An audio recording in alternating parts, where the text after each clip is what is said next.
دین کی معلومات کے لیے چینل کو سبسکرائب کریں۔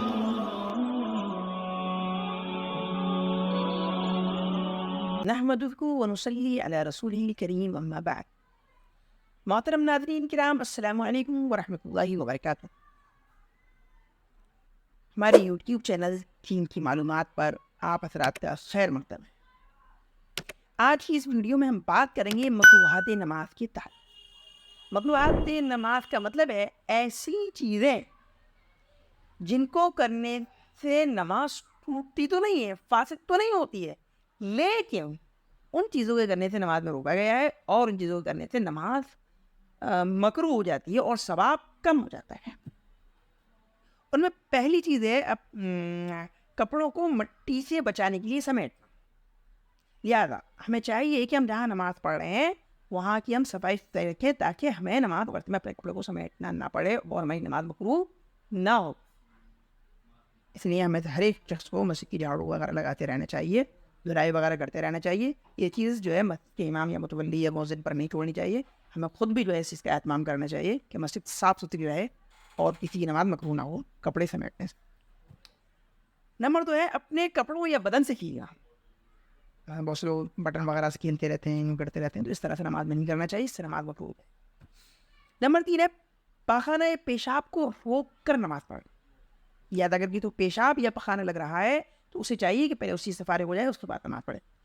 اگر پیشاب پخانہ روک کے نماز پڑھے گا نماز تو اس سے مکروہ ہوگی نہیں، اس پیشاب روکنے سے اس کا مسئلہ بھی کمزور ہوگا اور اس کو بیماری بھی لگ سکتی ہے۔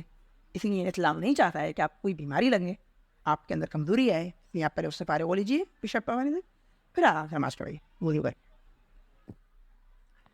اور چوتھی چیز ہے انگلیاں چٹکانا۔ نماز میں انگلیاں چٹکانے سے بھی نماز مکروہ ہو جاتی ہے۔ اور پانچویں چیز ہے کسی کے چہرے کی طرف رخ کر کے نماز پڑھیں۔